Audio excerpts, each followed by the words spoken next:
Bismillahirrahmanirrahim. Assalamualaikum warahmatullahi wabarakatuh.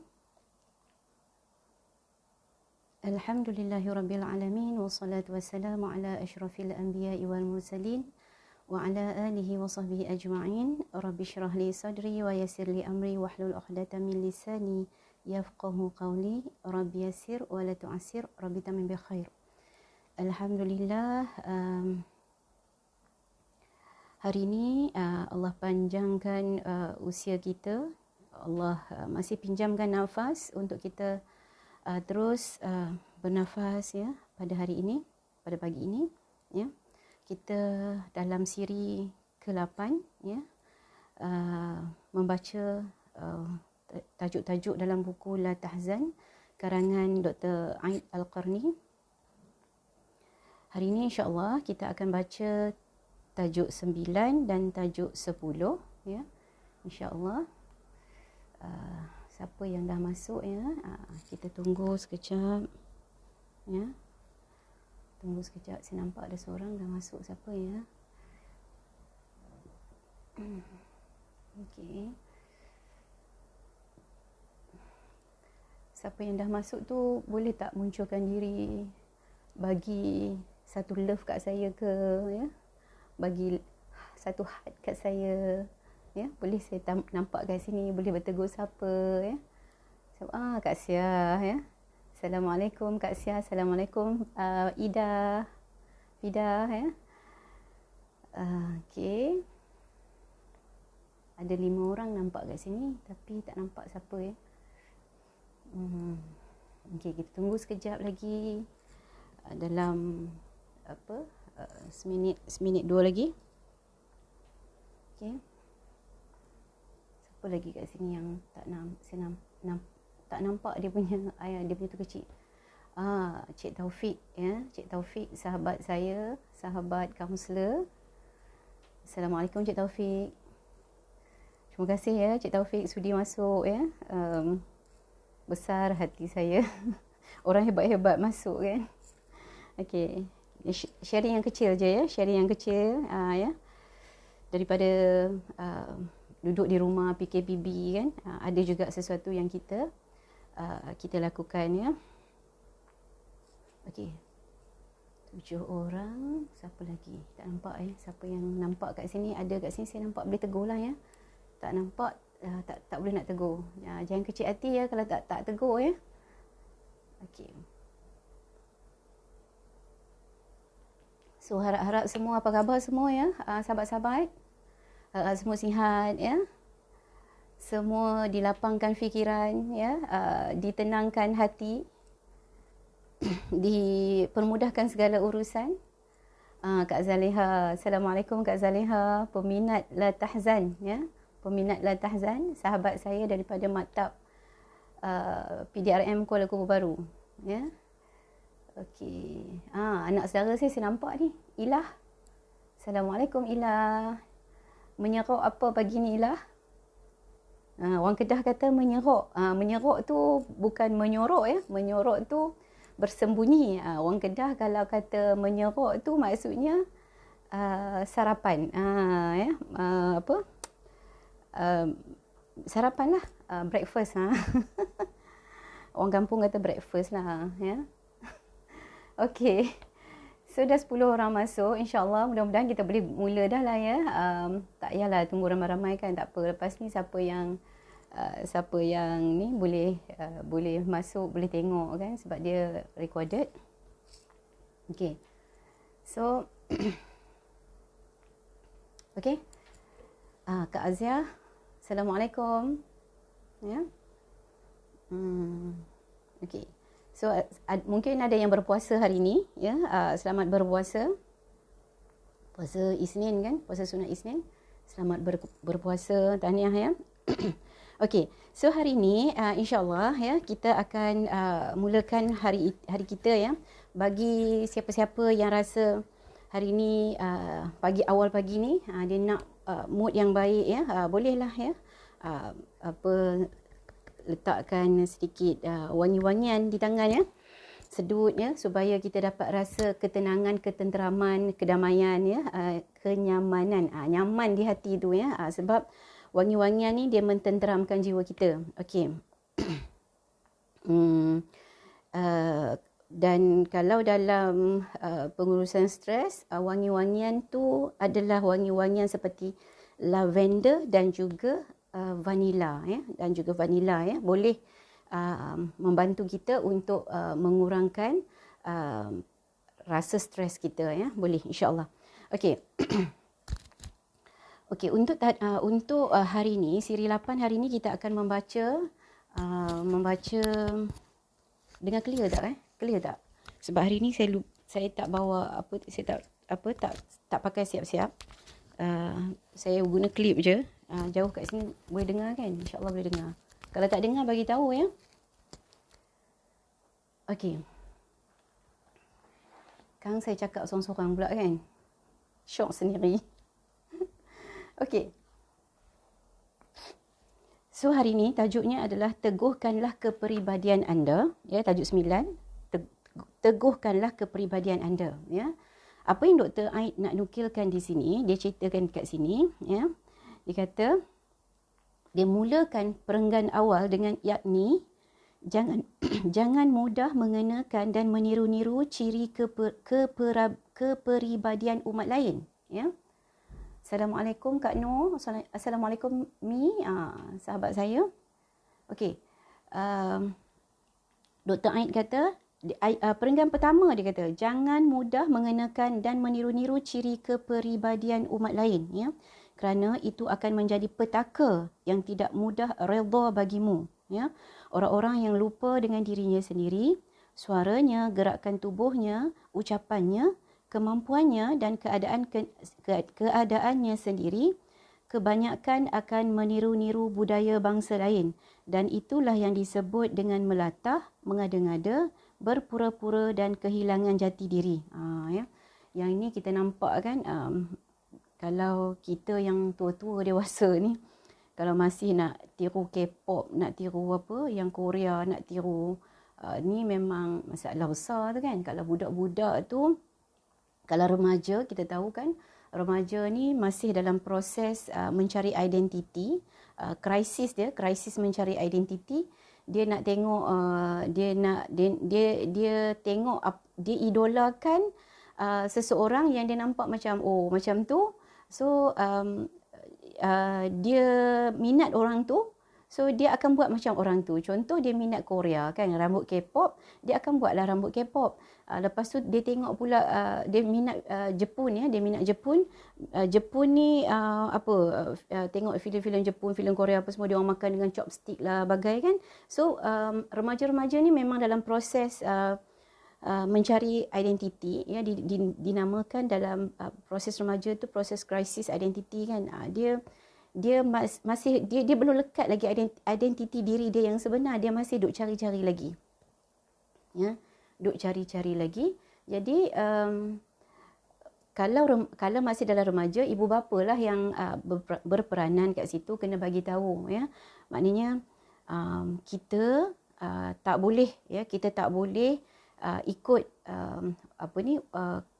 cara umat lain. Maknanya kita kena ikut macam mana norma dalam masyarakat kita kan. Kita tak boleh hilang jati diri, kita tak boleh sampai kita dah orang tak nampak ni Melayu ke apa kan.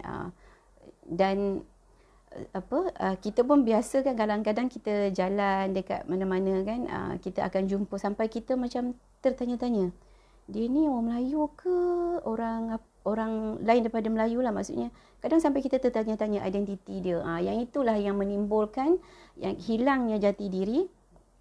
Ya, dia kata mengada-ngada, berpura-pura dan kehilangan jati diri ya. Dan Dr. Aid kata di sini, sejak zaman Nabi Adam alaihissalam hingga makhluk terakhir ciptaan Allah, tidak pernah ada dua orang yang sama persis rupanya. Maka mengapa masih ada orang-orang yang memaksa diri untuk menyamakan perilaku dan kepribadiannya dengan bangsa lain ya. Dia kata daripada Nabi Adam sampailah ke akhir ciptaan Allah, ciptaan manusia ni, yang Allah ciptakan manusia ni tidak akan sama. Kadang-kadang kita nampak ada orang tu macam ada mirip-mirip je tapi tak sama tentu ada sedikit-sedikit macam kembar seiras pun masih ada yang tidak sama kan. Okey. Subhanallah kan. Sungguh Allah Maha besar, Maha mencipta. Allah berkuasa untuk mencipta manusia ni berjuta, berbilion, trilion tak sama seorang pun kan. Dan kita tengok tu thumbprint kita kan,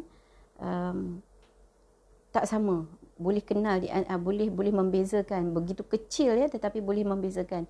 Itulah ya kekuasaan Allah yang tiada tolok bandingnya ya. Okey, anda merupakan sesuatu yang lain daripada yang lain. Tidak ada seorang pun yang menyerupai anda dalam catatan sejarah kehidupan ini. Belum pernah ada seorang pun yang diciptakan sama dengan anda. Dan tidak akan pernah ada orang yang akan serupa dengan anda di kemudian hari. Okay. Kita ni unik.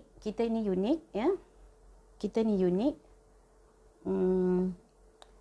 Dan kejap saya rasa boleh dengar ke ya? Boleh dengar tak? Kalau boleh dengar tolong komen sikit, dengar ke tak ke, sebab tak ada nampak komen. Saya takut saya cakap sorang-sorang. Boleh dengar ke? Sebelum panjang lebar, tolong sorang komen. Boleh dengar ke?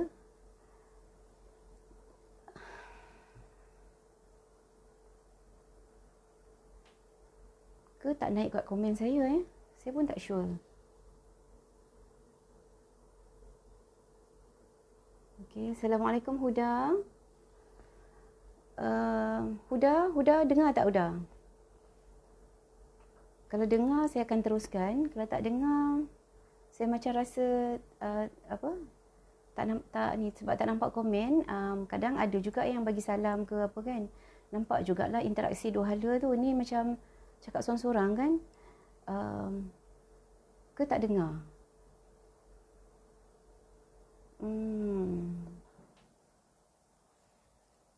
Boleh tak sesiapa tolong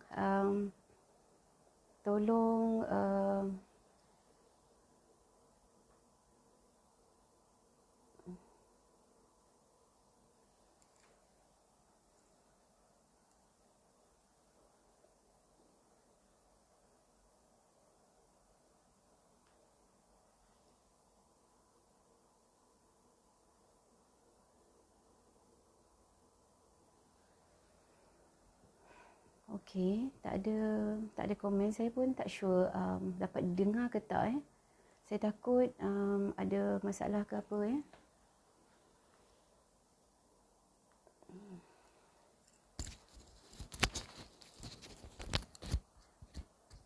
Okey.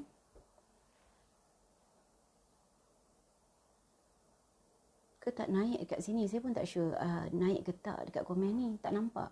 Sebab cuma nampak siapa-siapa is watching macam tu je. Tak nampak, tak ada komen. Selalunya ada komen kan, naik komen kat sini. Ya, tak apalah ya, saya teruskan. Ya. Okey, kat mana tadi dia kata? Dia kata kita ni, dia kata anda merupakan sesuatu yang lain daripada yang lain. Tidak ada seorang pun yang menyerupai anda. Maksudnya kita ni, Allah jadikan kita ni unik ya, unik dan tidak sama seseorang dengan seseorang yang lain. Ya, dia kata dan jangan memaksa diri untuk meniru-niru kepribadian orang lain. Ya, tetaplah berpijak dan berjalan pada keadaan dan perilaku anda sendiri. Jadi diri sendiri, jangan jadi orang lain. Ya. Okey, dan hiduplah sebagaimana yang anda diciptakan. Jangan mengubah suara anda dan jangan pula merubah cara berjalan anda. Tuntunlah diri anda dengan wahyu ilahi, tetapi juga jangan melupakan keadaan anda dan jangan membunuh kemerdekaan anda sendiri. Maksudnya, dia kata kita ni jangan ubah apa-apa yang Allah dah bagi kat kita ya. Dia kata jangan ubah suara dan jangan pula merubah cara berjalan. Maksudnya kita cuba untuk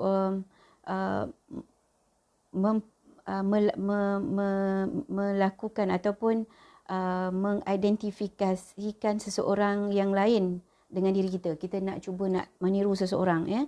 Dia kata tuntunlah diri anda dengan wahyu ilahi. Ikutlah, ya, mengikut apa yang telah ditetapkan dalam Al-Quran. Tetapi jangan melupakan keadaan anda, ya. Tapi janganlah sampai kita rasa kita ni lupakan keadaan kita, dan jangan membunuh kemerdekaan anda sendiri. Maksudnya kita ni ada kebebasan, ya, kebebasan untuk memilih bagaimana kita nak hidup, ya, dalam tapi masih di bawah syariat yang Allah tentukan kepada kita. Dan kita jangan sampai kita membunuh kemerdekaan kita, ya. Anda memiliki corak dan warna tersendiri. Maksudnya kita ni ada identiti diri kita sendiri, ya. Kita ada personality kita ada kita ada sikap kita yang tersendiri, kan. Dan kita harus menghargai apa yang Allah bagi kat kita, ya. Dan kami menginginkan agar anda tetap seperti itu, ya. Dr. Aid kata dia nak kita terus seperti itu dengan corak dan warna anda sendiri, sebab anda diciptakan demikian, ya. Macam tu, ya. Dan dia kata umat manusia dengan pelbagai macam tabiat dan wataknya seperti alam tumbuhan, ada yang manis dan masam dan ada yang panjang dan pendek, dan seperti itulah seharusnya umat manusia. Ya, jika anda seperti pisang, ya, jika kita ni pisang, kita tak perlu ubah diri kita menjadi jambu. Kalau kita ni Allah dah jadikan, dia kata, dia bagi analogi lah, kan. Jika anda ni seperti pisang, anda tidak perlu mengubah diri menjadi buah jambu. Sebab harga dan keindahan anda akan tampak jika anda menjadi pisang, kan. Mana mungkin pisang nak jadi jambu, kan. Macam tu. Dan begitulah sesungguhnya perbezaan warna kulit, bahasa dan kemampuan kita masing-masing merupakan tanda-tanda kebesaran Sang Maha Pencipta. Kerana itu, jangan sekali-kali mengingkari tanda-tanda kebesaran Allah, ya. Okey. Tajuk 9 ni, teguhkanlah kepribadian anda. Dia nak, Dr. Aid nak kita ni jadi diri kita yang sebenar, tidak dipengaruhi oleh pengaruh mana-mana bangsa lain, umat lain.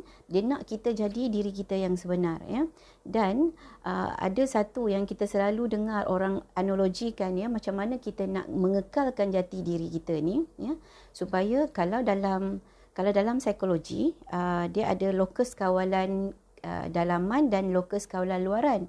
Orang yang lokus kawalan dalaman dia tinggi, orang ini dia tak mudah untuk dipengaruhi oleh faktor-faktor luaran. Contohnya, katakanlah dia kalau dia nak berubah, dia akan terus bertekad untuk berubah menjadi seseorang yang baik, yang berguna, yang boleh berjaya, dan dia tidak akan mencari alasan.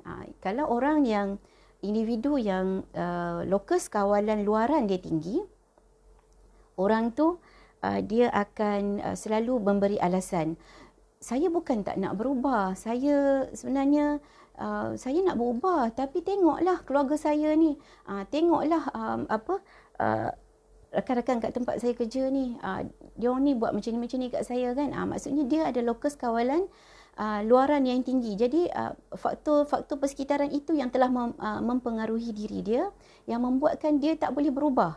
Yang itu orang itu dia tidak jati diri dia tak kuat, ya. Okey. Assalamualaikum Kak Zubaidah, Wan Nur, ya. Kalau dengar tolong komen, ya, tolong komen. Saya tak nampak ke memang ada komen tapi saya yang tak nampak. Saya pun tak tahu kenapa hari ni jadi macam tu, ya. Kesilapan dekat mana. Okey. Dan analogi yang kita selalu dengar adalah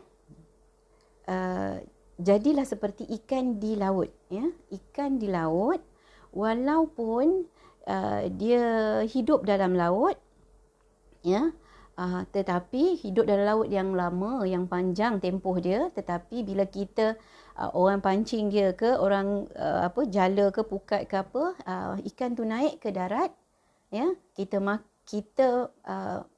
masak ikan tu, kita makan ikan tu, isi dia tidak rasa masin seperti mana air laut yang dia diami. Ya, menunjuk kata betapa jati diri ikan tu sangat kuat. Kalau kita nak rasa masin, kita kena masinkan ikan tu baru jadi ikan masin, ya. Maksudnya dia tidak dipengaruhi oleh faktor-faktor luaran. Dia kekal menjaga jati diri dia. Allah bagi tu untuk kita ambil ibrah lah, kita ambil iktibar supaya kita kena fikir. Kita ni kalau kita nak kalau kita ni umpama nak bagi perumpamaan. Saya bila duduk cakap seorang-seorang ni jadi idea tak apa nak keluar. sebab rasa macam cakap seorang-seorang kan, sebab tak nampak siapa-siapa yang apa ni dekat saya kan. Okey. Kat mana dah lupa dah. Okey. So kita kena jadi diri kita sendiri. Kita jangan mudah terpengaruh dengan apa-apa, dan kita nak jadi diri kita tu, kita jangan pula kata nak buat macam mana, Allah dah jadikan saya macam ni, saya tak nak berubah dah apa semua.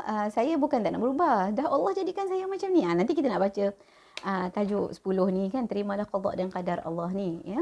Jadi kita tak boleh cakap macam tu pula, ya. Maksudnya apa yang kita nak jadi tu berdasarkan kepada yang Dr. Aid kata tadilah, ya. Tuntunlah diri anda dengan wahyu ilahi. Maksudnya based on, ya, Al-Quran dan sunnah lah. Rujuklah guru kita, ustazah kita, rujuk ulama kita, ya.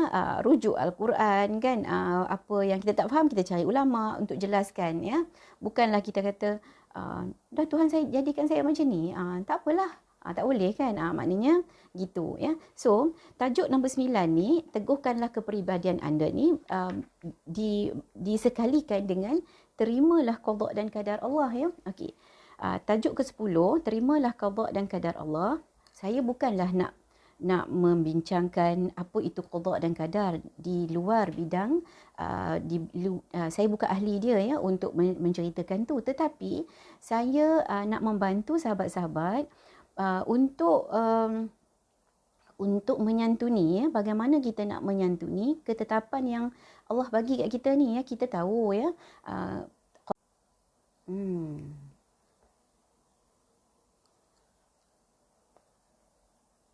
Kenapa, ya? Saya rasa macam ada problem ke? Tak apa. Tadi dia naik apa benda tu, tak sempat nak baca. Okey, tak apa. Saya teruskan, ya. Okey. Tak tahulah dapat ke tak, ya. Tak apalah, saya teruskan je dulu, ya. Kalau kata tak jadi, insya-Allah kita cuba buat lain, ya. Okey, tak apa. Okey. Lepas tu saya nak membantu sahabat-sahabat untuk menyantuni, ya, bagaimana kita nak mentadbir diri kita, hati kita, dalam kita menerima takdir dan ketentuan yang Allah tentukan kepada kita, ya. Kita tak boleh nak mengingkari takdir sebab kita kan belajar, ya. Kita pun daripada kecil, ya, kita dah belajar, ya, rukun iman kita tu, ya. Rukun iman yang 6 tu salah satunya adalah, ya, mempercayai qada dan qadar yang telah ditentukan oleh Allah kepada kita, ya. Jadi bila dah Allah tentukan qada dan qadar ni, ya, bagaimana kita nak menyantuni, ya. Dalam hidup kita ada dua bahagian, ya. Dalam hidup kita ada dua bahagian. Satu bahagian yang bukan kita pilih, yang satu bahagian yang kita boleh pilih, ya. Satu bahagian yang bukan kita pilih adalah seperti kita tidak pernah memilih keluarga yang kita diami. Maksudnya kita tak boleh pilih ibu bapa kita, kita tak ada pilihan untuk pilih siapa adik-beradik kita, kita tak ada pilihan untuk memilih siapa dari mana asal usul keturunan kita, kita tidak ada pilihan untuk memilih bagaimana kita nak bagaimana rupa paras kita. Kita tak boleh memilih kita nak tinggi ke, kita nak rendah ke, kita tak boleh nak milih kulit kita nak hitam ke, nak putih ke, nak coklat ke, nak kelabu asap ke, Kita tak boleh memilih. Kita tidak ada pilihan dalam menentukan hal-hal itu. Dan kita tak boleh nak pilih, saya nak mata bulat, saya nak mata macam ni, saya nak mata macam ni, saya nak macam ni. Semua kita tak ada pilihan. Kalau apa yang saya belajar dengan masa saya buat bimbingan dan kaunseling irsyad dengan Dr. Nadia Ilyas, tentang yang ini dinamakan hukum takwini, contoh yang kita boleh bawa contoh. Hukum takwini ni adalah sesuatu yang kita telah Allah tentukan kepada kita, kita tak pilih untuk, macam contohnya saya tak pernah pilih untuk dilahirkan mak saya kata saya dilahirkan di kampung tok saya lah, di kampung Kijang Alma, dan saya dibesarkan oleh mak saya di Ceruk Tok Kun, Bukit Mentajam, macam tu. Kita tidak ada pilihan untuk memilih di mana kita dilahirkan, siapa ibu bapa kita. Itu hukum takwini kita. Dan contohnya, satu lagi contoh hukum takwini, katakanlah, saya minta maaf kalau tersentuh hati siapa, cuma nak bagi contoh je untuk kita faham.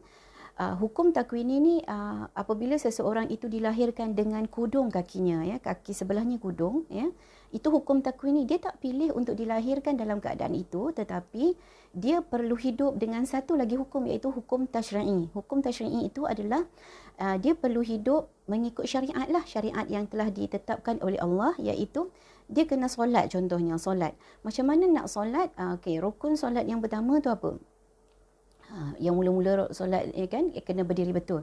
So macam mana orang yang dalam kudung kakinya, macam mana dia nak solat dalam keadaan berdiri betul, Jadi kemungkinan dia akan kreatif lah, berfikir waktu tu macam mana nak berdiri betul dalam keadaan yang sebelah kakinya kudung. Mungkin dia akan cari duduk di kerusi ke, ataupun dia cari kaki palsu ke, apa-apa sajalah untuk menegakkan ataupun untuk memenuhi tuntutan syariat Allah tu. Dia macam itulah, Okey, dalam hidup kita ni yang kita bincangkan tentang takdir, qada dan qadar ni, kita ada dua pilihan. Satu yang kita boleh pilih, satu yang kita tak boleh pilih. Dan yang tak boleh pilih tu macam itulah, apa yang telah ditentukan oleh Allah kepada kita, yang itu kita tak boleh pilih.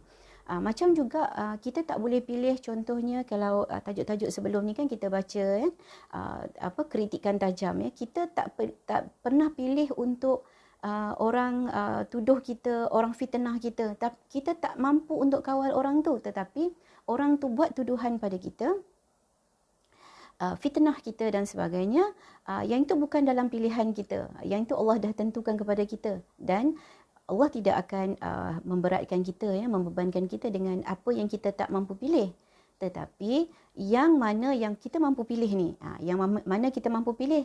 Contohnya, kita boleh pilih untuk bercakap ataupun berkata dengan kata-kata yang baik. Itu dalam pilihan kita. Kita boleh pilih untuk nak cakap kasar ke, nak cakap bersopan ke.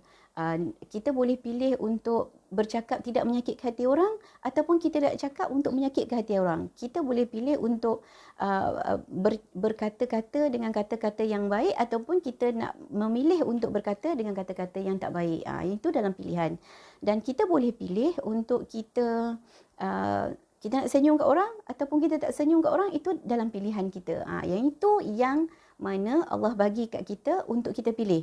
So, bila Allah bagi untuk kita pilih, so Allah bagi jugalah panca indera untuk kita berfikir, Allah bagi akal untuk kita berfikir, Allah bagi mata untuk kita melihat, Allah bagi pendengaran untuk kita dengar, Allah bagi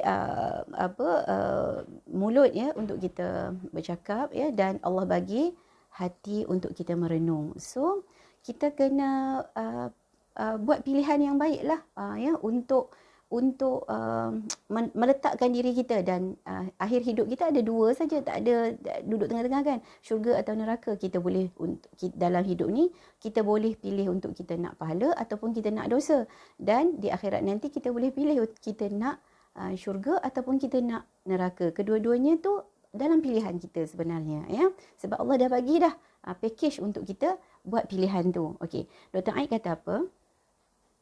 tinta pena telah mengering, lembaran catatan ketentuan telah disimpan. Setiap perkara telah diputuskan dan takdir telah ditetapkan. Ya, itu kita tak payah semua takdir ni semua dalam ilmu Allah, semua dalam rahsia Allah. Yang ni kita tak perlu bincang, ya. Yang ni semua serah pada Allah, ya. Dia kata tinta pena dah telah kering, ya, lembaran telah catat dan telah disimpan, ya. Semua tu telah ditetapkan, ya. Apa yang membuat anda benar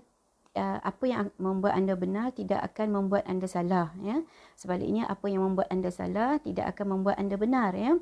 Dan jika keyakinan tersebut tertanam kuat pada jiwa anda dan kukuh bersemayam dalam hati anda, maka setiap bencana akan menjadi kurnia, setiap ujian menjadi anugerah dan setiap peristiwa menjadi penghargaan dan pahala, ya. Jadi macam mana kita nak buat ni, ya? Macam mana kita nak, jika keyakinan tersebut tertanam kuat pada jiwa anda dan kukuh bersemayam dalam hati anda, maka setiap bencana akan menjadi kurnia, ya. Macam mana kita nak jadikan hati kita ni, ya, kita nak tanam kuat, nak jadikan hati kita ni, setiap bencana yang kita terima, kita nak pandang dia dengan pandangan kurniaan Allah, ya. Dan setiap ujian menjadi anugerah, ya. Dan setiap peristiwa menjadi penghargaan dan pahala. Macam mana? Sebab daripada awal-awal kan hari tu Dr. Ain dah pesan, merenunglah dan bersyukurlah, merenunglah dan bersyukurlah, ya. Lepas tu kita pun dah bincang, ya. Setiap apa yang berlaku kita pandang dari sudut pandang yang baik dulu. Sudut pandang yang baik dulu. Dan sebenarnya besar, ya, makam yang tinggi ni, ya. Kita nak pandang setiap bencana tu, nak pandang supaya kita nampak dia sebagai satu kurnia, ya. Maksudnya benda-benda yang kita tak nak berlaku dalam hidup kita, ya. Contohnya kehilangan, kematian, apa saja, kan, dalam hidup kita nak anggap itu sebagai kurniaan Allah kepada kita dan ujian tu sebagai anugerah, ya. Kita dalam sudut pandang yang positif, kita nampak ujian tu dari sudut anugerah. Macam mana? Ini makam yang lebih tinggi, ya. Makam seorang hamba Allah yang mukhlisin, yang betul-betul ikhlas kepada Allah, ya. Dan dia bersyukur apa sahaja yang dia dapat. Allah bagi apa pun dia bersyukur. Syukur ni sebenarnya dia orang yang macam ni, orang yang Allah anugerahkan dia ikhlas ini, dia akan bersyukur apa sahaja. Nikmat pun dia bersyukur, musibah pun dia bersyukur. Maksudnya musibah dia bersyukur bukan sebab dia suka, dia kata baguslah Allah bagi, bukan, ya, tetapi sebab dia rasa sebab dia redha dengan apa yang Allah tentukan dekat dia bersyukur kerana dia pandang dalam sudut pandang yang positif bahawa ujian itu akan mendatangkan pahala-pahala yang Allah janjikan, pahala sabar, pahala Allah nak hapuskan dosa, kefarahkan dosa, ya. Allah nak angkat darjat ketakwaan dan sebagainya, ya. Okey. Jadi kerana itu Dr. Ain kata jangan anda merasa gundah dan bersedih dikenakan suatu penyakit, kematian yang semakin dekat, kerugian harta atau rumah terbakar. Betapapun sesungguhnya merupakan sesuatu yang telah Allah takdirkan dan semua yang telah menjadi takdir Allah pasti terjadi. Kita tidak mempunyai pilihan lain selain menerima takdir itu kerana Allah lah yang berhak menentukan. Dengan adanya cubaan, anda justru mendapat pahala dan dosa anda pun akan diampuni. Ya. Dengan dapat ujian tu, Allah ampun dosa kita dan kita pun dapat pahala sabar. Ya, sabarlah. Maksudnya kita janganlah kita berkeluh kesah, kita merungut, ya, kita kita komplain, kita kritik, kita macam tu tak dapat pahala lah, kan. Kita kena redha, tenang, ya, ikhlaskan hati kita. Mudah-mudahan Allah bagi pahala, ganjaran pahala atas kesabaran tu dan Allah ampun dosa-dosa kita. Maka dia kata berbahagialah orang-orang yang tertimpa musibah atas kesabaran dan kerelaan mereka terhadap yang Maha mengambil, Maha pemberi, Maha mengekang lagi Maha lapang, ya.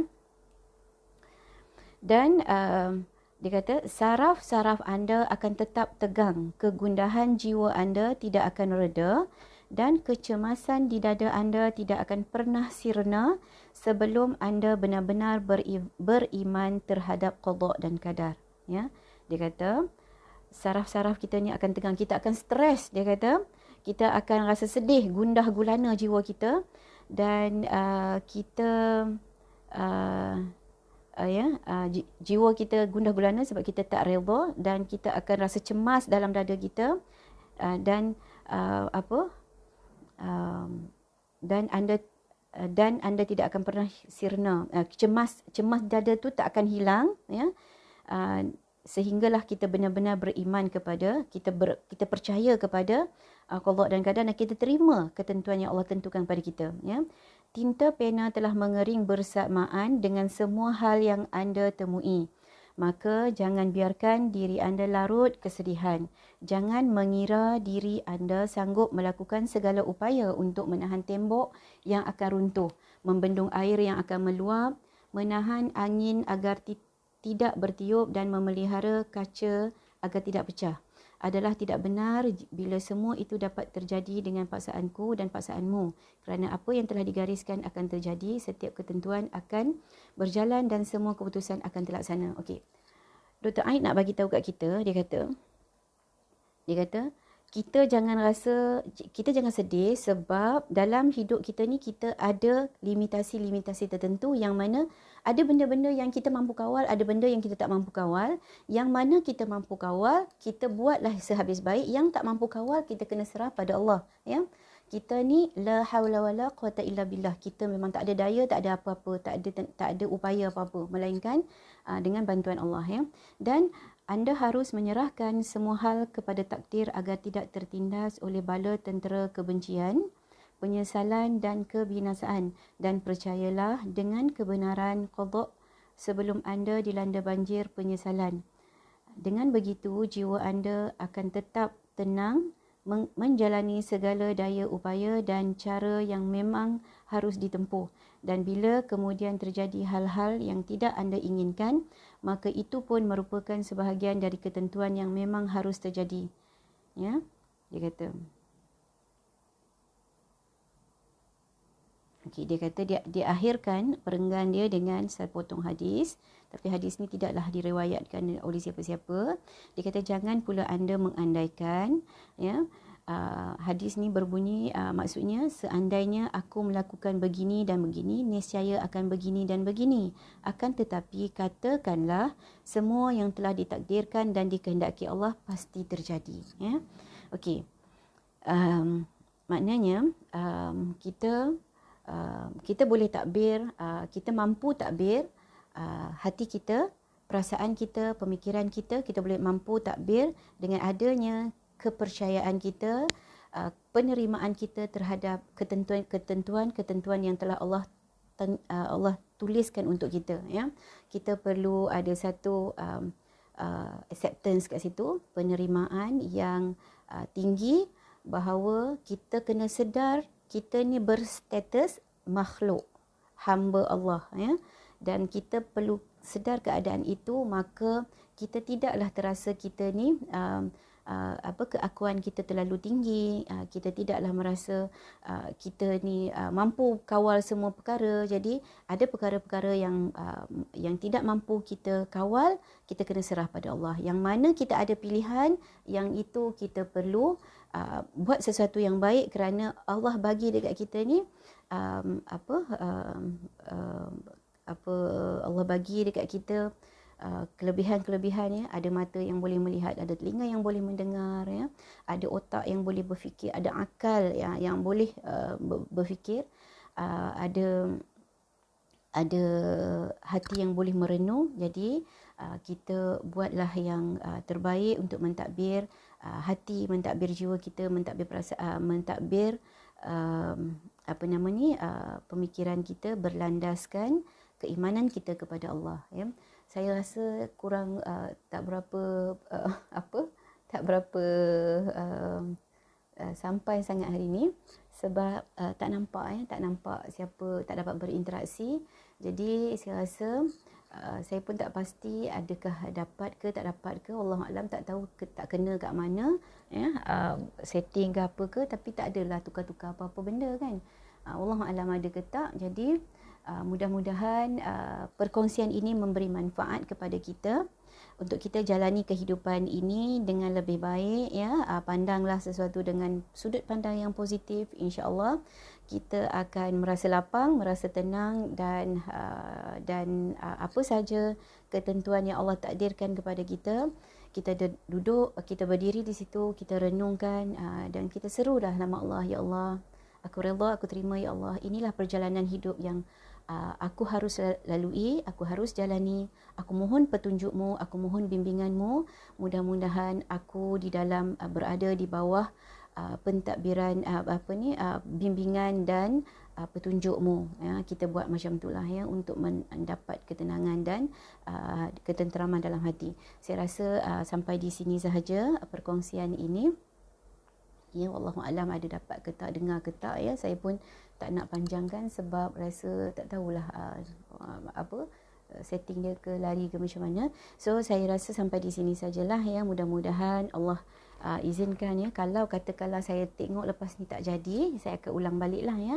Kalau kata jadi, insya-Allah tak apalah, maknanya kita akan cover esok tajuk. InsyaAllah kita cover 2 tajuk lah ya. Lajukan sikit ya. Tajuk 11, sesungguhnya setelah kesulitan ada kemudahan, dan yang ke-12, ambillah hikmah dari setiap kejadian ya. Jadi mudah-mudahan perkongsian ini memberi manfaat kepada semua. Yang baik itu datangnya datangnya daripada Allah ya. Kelemahan itu dari diri saya sendiri dan dengan keizinan Allah, dan saya mohon ampun dan maaf sekiranya ada kekurangan dalam penyampaian dan pembacaan kali ini. Jadi saya mohon ampun dan maaf ya. Kita sudahkan, kita tangguhkan pertemuan ini dengan tasbih kafarah dan surah wal asr. Subhanakallahumma bihamdik, asyhadu an la ilaha illa anta, astaghfiruka wa atubu ilaik. Bismillahirrahmanirrahim. Wal 'asri innal insana lafi khusr illa alladziina aamanu wa 'amilus shalihati.